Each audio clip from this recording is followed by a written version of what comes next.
नमस्कार, स्वागत है आप सबका आपके अपने चैनल पर। डिस्कस करते हैं आज के कुछ महत्वपूर्ण करंट अफेयर के प्रश्न। आई होप आप समझेंगे इन सब चीज़ों को लेकर के।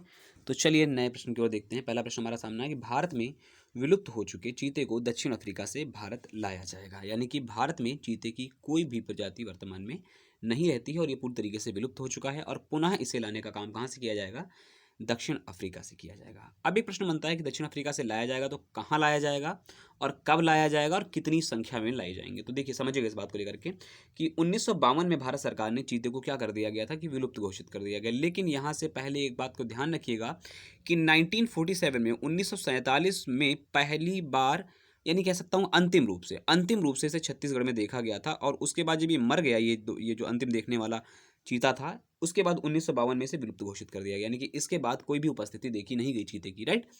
अब इसी साल नवंबर के अंतिम समय तक मध्य प्रदेश के कूनो नेशनल पार्क, ये नेशनल पार्क है, ध्यान रखिएगा, मोस्ट इंपॉर्टेंट रहेगा आप सबके लिए। कूनो नेशनल पार्क में अभी हाल ही में 10 चीतों को लाया जाएगा। 10 चीतों में 5 मेल होंगे और 5 फीमेल होंगी, ध्यान रखिएगा।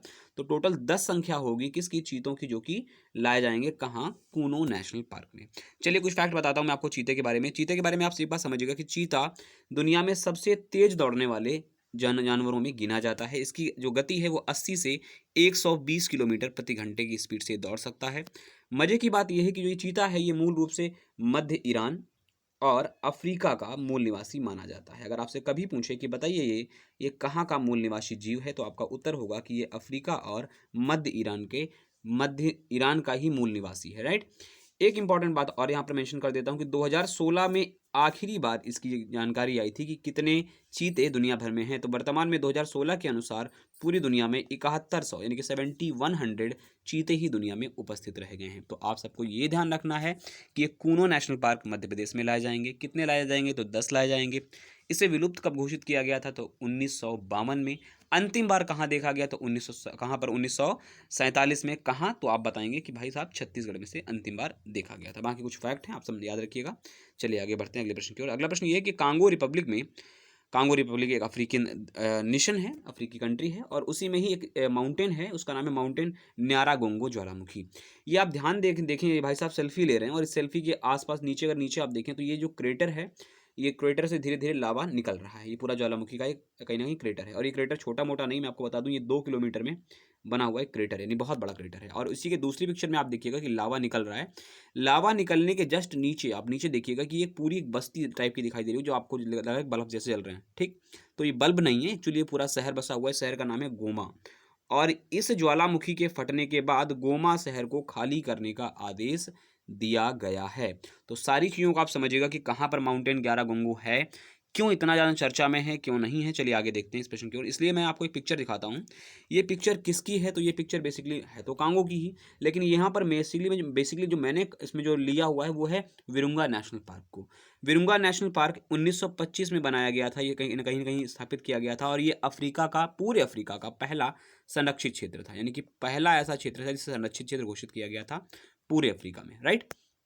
अगर मैं बात करूं कांगो की, तो कांगो के आप इर्द गिर्द देखिएगा। कांगो के जो इस तरफ है वो है युगांडा और इसके जस्ट साउथ में देखिएगा, इसके नाम है रवांडा।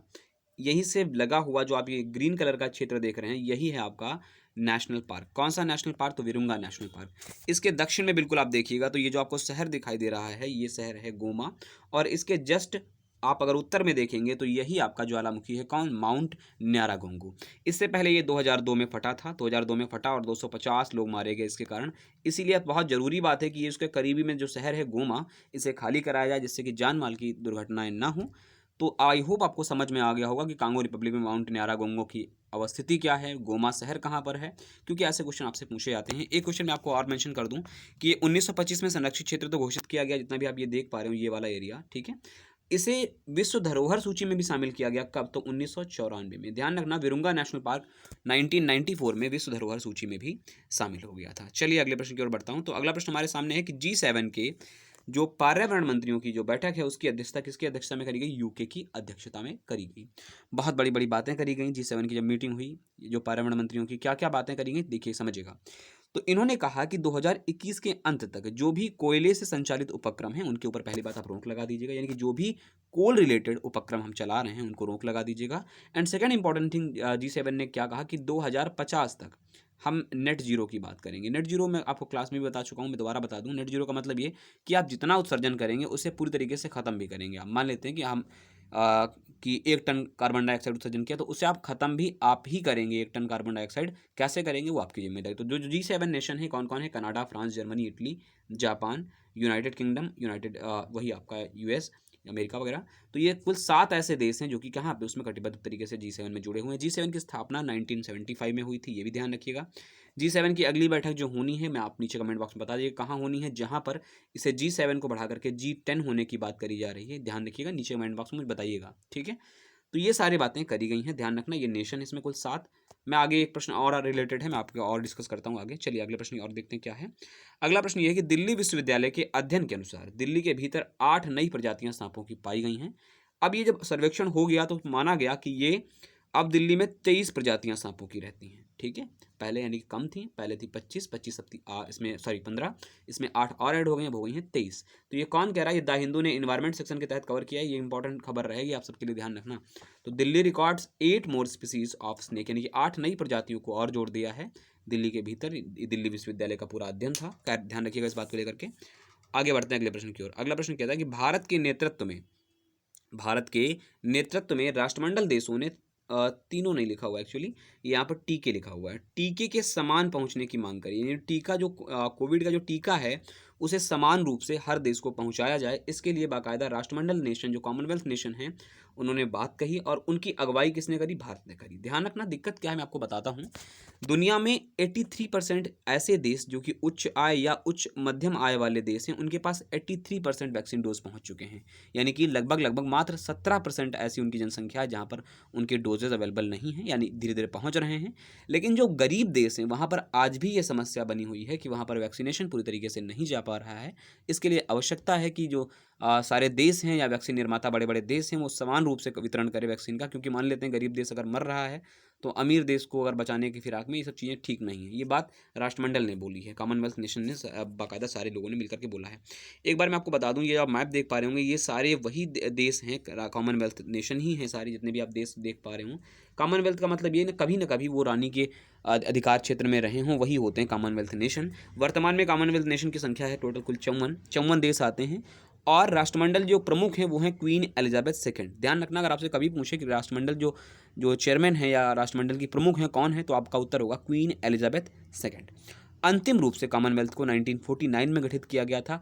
बात बहुत पहले से हो रही थी, अलग अलग नामों के साथ हुआ, लेकिन अंतिम रूप से 1949 से आपका राष्ट्रमंडल को अंतिम रूप दिया गया, पूर्ण रूप से मूर्ति रूप दे दिया गया, और उसके बाद वो चल रहा है, ठीक है। 54 नेशन है, ध्यान रखना। ये नेशन के नाम है, एशिया के कौन है, यूरोप के कौन है, पैसिफिक एरिया से कौन आते हैं, अफ्रीका के कौन है, ये सारी चीज़ें आप देख लीजिएगा, ठीक है, बाद में। चलिए अगले क्वेश्चन को चलते हैं कि फाइजर और बायो एनटेक, ध्यान रखना बायोटेक नहीं है, बायो एनटेक, ये दोनों अलग अलग कंपनियां हैं। फाइजर है यूएस की है, ये आपकी जर्मनी की है, ठीक है, अलग अलग हैं। तो इन कंपनियों ने गरीब देशों को 2 अरब वैक्सीन देने का वादा करा। इन्होंने कहा कि हम जितनी भी ऐसे देश हैं जो कि गरीब देश हैं, उन्हें मात्र 18 महीने के भीतर, 18 माह के भीतर हम 2 अरब वैक्सीन पहुंचा देंगे। ये बात किसने बोली है? अमेरिकी दवा निर्माता कंपनी फाइजर और जर्मन कंपनी निर्माता बायोएनटेक। तो ध्यान रखना कि फाइजर और बायोएनटेक बाकायदा अलग अलग काम कर रहे हैं और 18 महीने में सभी गरीब देशों को वैक्सीन देने की बात कही है, ठीक है। चलिए अगला क्वेश्चन की ओर देखते हैं। अगला क्वेश्चन क्या है कि गुजरात के राज्यपाल, उनका नाम आचार्य देवव्रत जी है, तो आचार्य देवव्रत ने लव जिहाद के विरुद्ध बिल को मंजूरी दे दी है, ठीक है। अब लव जिहाद होता क्या है आप सब जानते हैं, चूंकि वयस्क हैं। शादी को जबरन याद करा दिया जाए या कपटपूर्वक कराई जाए तो उसके लिए ही कहीं ना कहीं ये लव जिहाद जैसी चीज़ें सामने आती हैं। इसके लिए बाकायदा गुजरात सरकार ने कहा कि हम 3 से 10 वर्ष तक के लिए जेल की व्यवस्था करेंगे। अगर मैं गुजरात से पहले की बात करूं तो गुजरात से पहले ऐसा कानून यूपी गवर्नमेंट ने भी पारित किया था, तो ये भी ध्यान रखिएगा कि लव जिहाद के लिए यूपी सरकार ने भी ऑलरेडी कानून बना लिया है। और अभी गुजरात के राज्यपाल आचार्य देवव्रत महोदय ने भी कह दिया है कि भाई साहब इसके लिए सजा होगी, कपटपूर्वक अगर आप शादी करते हैं, यानी कि आप झूठ बोल करके शादी करते हैं या जबरन शादी करते हैं, तो इसके लिए ऐसी व्यवस्थाएं की गई हैं। चलिए एक अगला क्वेश्चन में बात करता हूं, अभी आपको मैं दोबारा क्लियर करा दूंगा। तो G20 स्वास्थ्य शिखर सम्मेलन की जो मेजबानी है वो किसने करी है? इटली ने करी है। G20 का मतलब हुआ ग्लोबलाइज तरीके से 20 ऐसी इकोनॉमी जो कि बहुत प्रमुख रूप से भागीदारी रखती हैं दुनिया में, तो उसकी जो मेजबानी करी स्वास्थ्य शिखर सम्मेलन की वो करी है इटली ने। मैं बता दूं आपको G7 में भारत नहीं है, ठीक है, ना ही G8 में है। भारत आपका किस में आता है? G20 में आता है, यानी कि दुनिया की 20 अर्थव्यवस्थाएं जो टॉप की हैं उनमें भारत को भी काउंट किया गया है। हालांकि अब तो बहुत अच्छी रैंक हमारी भारत की धीरे धीरे होती आ रही थी, लेकिन कोविड के कारण फिर से बिगड़ गई। खैर, तो ये जो मीटिंग हुई पूरी तरीके से, इस मीटिंग के बारे में आप बहुत ज़्यादा विस्तृत चर्चा करने की आवश्यकता नहीं है। मैं 2-1 पॉइंट आपको बता दे रहा हूँ क्या है कि G20 की स्थापना 1999 में हुई थी। पहली बात, 1999 में G20 की स्थापना हुई थी। ये जो आप देखें, पहला जो आपको डार्क ब्लू दिखाई दे रहा हो, ये 7 देश आपको दिखाई दे रहे हो, ये हैं G7। इसमें एक अगर ऐड कर लो रशिया तो ये हो जाता है G8। और इन 8 में अगर ये जो आप देख पा रहे हो 12 नेशन और, ठीक है, 3 मल्टीपल 4, हाँ 12 ये नेशन आप देख पा रहे होंगे, ये टोटल मिला दिए जाएं अगर तो ये हो जाते हैं G20। चाहो तो इसे पिक्चर के माध्यम से आप स्क्रीनशॉट ले लीजिएगा, क्योंकि ये पिक्चर काम की रहेगी आपके लिए, क्योंकि G7 भी आपको समझ आएगा, G8 भी समझ में आएगा और G20 भी आपको समझ में आ जाएगा। चलिए अगले प्रश्न की ओर बढ़ते हैं। तो ये G20 के कुछ नेशन हैं जो आपको दूसरी पिक्चर में दिखाई देंगे, ठीक है, उनके ऊपर मैं चर्चा नहीं करूँगा। आगे बढ़ते हैं, अगले कौन कौन से हैं, ठीक है। अगले क्वेश्चन की ओर क्या कहते हैं कि हाल ही में एयर इंडिया के डेटा प्रोसेस पर साइबर हमला हो गया। ये एक बहुत बड़ी खबर है। दिक्कत क्या है, ये बाकायदा मैं इसको पढ़ के तो नहीं पूरा पढ़ूंगा, लेकिन आप कम से कम समझ लीजिएगा मोटे मोटे बिंदु इसमें क्या लिखे हुए हैं। ये एयर इंडिया का ऑफिशियल स्टेटमेंट है। इसमें कहा है कि लगभग 45 लाख लोगों का जो डेटा है वो लीक हो गया है। जो ग्राहक हैं उनका credit card, passport, phone number वगैरह लीक हो गए हैं। और ये जो डेटा है वो 26 अगस्त 2011 से लेकर के 3 फरवरी 2021 का है। यानी कि इतने के बीच लगभग जितने लोगों ने यात्रा की, उनमें से 45 लाख लोग ऐसे हैं जिनका डेटा चोरी हो गया है। अब आपको लग रहा होगा कि दिल्ली वगैरह से चोरी हो गया, राइट? तो दिल्ली वगैरह से चोरी ना होकर के, ये देखो यहाँ पे मेंशन है, देख लीजिएगा इस बात को कि 26 अगस्त 2011 से 20 फरवरी 2021 तक का डेटा गायब हो गया है, ठीक है। अगर आपको लगता हो इस बात को लेकर के कि ये डेटा दिल्ली वगैरह से गायब हो गया, तो नहीं, मैं आपको बताता हूँ कि जेनेवा में बाकायदा एक यात्री प्रणाली ऑपरेटर है जो कि जेनेवा में ही स्थित है। ये पूरे यात्री लोगों को ऑपरेट करने का जो एक प्रणाली होती है वो वहीं स्थित होती है, जेनेवा में है। और वो ऐसा नहीं कि केवल इंडिया के साथ जो एयर इंडिया से जुड़ी हुई है, वो already Singapore airlines, Malaysia airlines और एयर इंडिया से भी अपनी सेवाएं देती रहती है।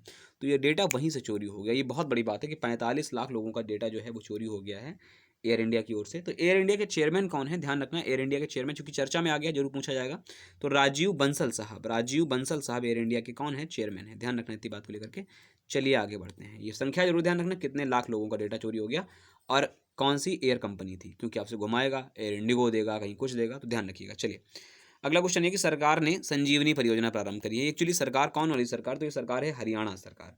हरियाणा सरकार ने कहा है क्या कि अगर मान लेते हैं कि गाँवों में हल्के फुल्के सिम्टम्स हैं किसी व्यक्ति के, तो हम घर पर ही रह करके उसे ठीक कैसे करें, उसके लिए संजीवनी परियोजना शुरू करी है हरियाणा सरकार ने। ध्यान रखना ये एक अच्छी पहल है कि लोगों को अस्पताल तक ना भागना पड़े। लोग अगर जानकारी आपको मिलती है तो डॉक्टर्स आपको सीधे मदद करेंगे, घर पर ही रहिए, आप आराम से वहीं से दवा कराइए। ये हरियाणा सरकार की एक अच्छी पहल है, ठीक है, ध्यान रखिएगा। चलिए अगले क्वेश्चन की ओर चलते हैं। अगला क्वेश्चन क्या है कि 2021 के अंत तक, IMF कहता है कि 2021 के अंत तक हम क्या करेंगे, दुनिया की 40% आबादी को टीकाकरण करने के लिए पूरी सहायता करेंगे। और $50 बिलियन का पूरा प्लान सामने रखा हुआ है कि हम $50 बिलियन की सहायता से दुनिया की 40% आबादी को क्या कर देंगे, टीकाकरण कर देंगे, उस पूरी दुनिया की 40% आबादी का। ये एक मोस्ट इंपॉर्टेंट क्वेश्चन आप सबके लिए, आपसे पूछेगा इस तरीके से क्वेश्चन कि बताइए कौन सी अंतर्राष्ट्रीय संस्था ने घोषणा करी है कि हम $50 बिलियन की सहायता से दुनिया की 40% आबादी को कवर करेंगे टीकाकरण के लिए। तो आपका उत्तर होगा कौन, आप कहेंगे कि IMF ने ऐसी घोषणा करी है। ध्यान रखिएगा, IMF के बारे में मैं बार बार डेटा नहीं चिल्लाऊंगा, स्थापना इतने समय में हुई, इतने कंट्री हैं और बाकायदा सारी बातें आप सब ध्यान रखिएगा। खैर आगे बढ़ते हैं अगले प्रश्न की ओर। अगला प्रश्न कह रहा है नासा नवंबर 2023 तक अपना पहला, ध्यान रखना, पहला मोबाइल रोबोट, उसका नाम है वाइपर, इसे लॉन्च करेगा। देखिए जो वाइपर होगा ये मेन रूप से उतरेगा कहाँ पर, तो ये साउथ, जो आपका साउथ पोल है, किसका साउथ पोल है, किसका, मून का, वहीं पर उतरेगा। और काम क्या करेगा वाइपर, तो काम ये करेगा कि चंद्र सतह की जो भी सटीक प्लेस हैं उसकी पूरी जानकारी देगा, एक्यूरेट, राइट, जो भी प्लेसेस हैं वहाँ पर उसकी एक्यूरेट जानकारी। और जो माना जाता है कि यहाँ पर पानी पाई गई या बर्फ़ के साक्ष्य माने जाते हैं, तो उसकी जो कितनी डेंसिटी है, उसकी कितनी सांद्रता है, ऐसी चीज़ों की जानकारी जमा करेगा कौन, वाइपर, ठीक है, ध्यान रखना इस बात को लेकर के, वाइपर। तो नासा टू सेंड, ये बिजनेस लाइन की बाकायदा उसने द हिंदू ने ही कवर किया इस आर्टिकल को। तो NASA to send its first mobile robot search for water on the moon, वही बर्फ की सांद्रता के लिए 2023 के लिए। ऑलरेडी हमारे चंद्रयान 1 ने सबसे पहले दुनिया को बताया था कि चंद्रमा पर पानी के साक्ष्य अवेलेबल हैं। ध्यान रखना इस बात को लेकर के। चलिए अगले प्रश्न की ओर बढ़ते हैं। अगला प्रश्न ये है कि आक्रामक प्रजातियों के चलते, ये बहुत दुविधाजनक खबर है, इन्वायरमेंट से रिलेटेड है, इसको ध्यान रखिएगा कि आक्रामक प्रजातियों के चलते अफ्रीका को, पूरी अफ्रीका को 3.66 ट्रिलियन डॉलर का हर साल नुकसान होता है। ये बहुत बड़ा नुकसान है। इतनी तो कहीं न कहीं जीडीपी जैसे बहुत सारे देशों की जीडीपी नहीं है, राइट? तो इतना नुकसान हर साल अफ्रीका को हो जाता है केवल आक्रामक प्रजातियों के लिए। तो एक पिक्चर आप गौर से देखिएगा। ये पिक्चर शायद अगर आप गौर से देखें तो ये मक्के की भुट्टे की एक पिक्चर है, ठीक है? और ये भुट्टे को देखिएगा किस तरीके से जो जीव-जंतु उन्होंने खराब कर दिया है। तो ऐसे ही आक्रामक प्रजातियाँ हैं, उनके चलते फसलों का नुकसान होता है, जान और माल का नुकसान होता है। तो ये आक्रामक जो प्रजातियाँ हैं, उसके कारण 3.66 ट्रिलियन डॉलर का हर साल अफ्रीका में क्या हो जाता है? नुकसान हो जाता है।